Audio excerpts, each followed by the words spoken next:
সকলকে আসসালামু আলাইকুম। শিক্ষার্থীরা, আজকে আমি তোমাদের দেখো পাঠ্য বইয়ের পৃষ্ঠা নম্বর 18 যে ছকটি রয়েছে এটির সমাধান দিয়ে দিব। দেখো, এখানে বলা হয়েছে যে পুরো অভিজ্ঞতা জুড়ে আমরা দলীয়ভাবে কাজ করেছি এবং কাজ শেষে আমাদের দলের সবাইকে মূল্যায়ন করব। সহপাঠী মূল্যায়ন অর্থাৎ মাইক্রোসফট পাওয়ার পয়েন্ট দিয়ে তোমরা যে কাজটি করেছো সেইটার এখন তোমাদের আহ, সেইটার উপর ডিপেন্ড করে একটি ছক দেওয়া হয়েছে।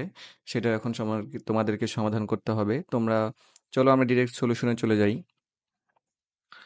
দেখো, এখানে দলের বন্ধু সদস্যদের নাম এবং দলে কাজ করার ক্ষেত্রে তোমার যে সকল বন্ধু সদস্যের ভূমিকা ভালো লেগেছে, যে বিষয়গুলো, সেই বিষয়গুলো তোমরা এখানে লিখতে হবে।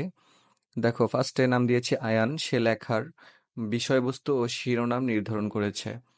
এবং রাকিন, সে পাওয়ার পয়েন্টে পুরো ডকুমেন্টটি টাইপ করেছে। এবং জাইন, সে ডকুমেন্টের একটি সুন্দর ডিজাইন দিতে সহায়তা করেছে। এরপর সামির, সে স্লাইডটিতে আকর্ষণীয় ট্রানজিশন দিয়েছে। তোমরা যদি কাজ করে থাকো তাহলে ডিজাইন, ট্রানজিশন এবং অ্যানিমেশন এগুলো কি আহ, তোমরা নিশ্চয়ই বুঝতে পারবে।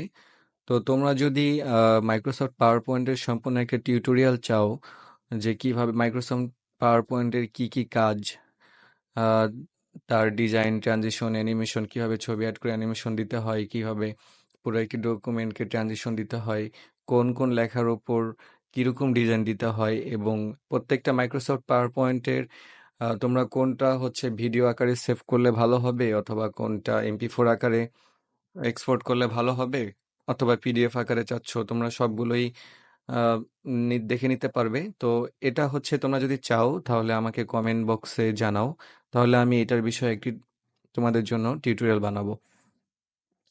এরপর দেখো রাফসান, সে তার যে বিষয়টি ভালো লেগেছে সেটি হলো সে ছবি সংযুক্ত করে সেটার অ্যানিমেশন করেছে। এবং সাকিব, সে স্লাইড শোর একটি সুন্দর টাইমিং এর ব্যবস্থা করেছে। অর্থাৎ এটা হচ্ছে স্লাইড শোটি ঠিক কত মিনিট পর পর হবে, কত সেকেন্ড পর পর পরবর্তী স্লাইডটি প্রদর্শিত হবে, অর্থাৎ এটার একটা সে সুন্দর টাইমিং দিয়েছে। অর্থাৎ আবিদ কি করেছে, সে বিভিন্ন ফরম্যাটে ডকুমেন্টটি সেভ করেছে। এবং শাওন, সে পুরো প্রজেক্টটি সবার সামনে সাবলীলভাবে উপস্থাপন করেছে।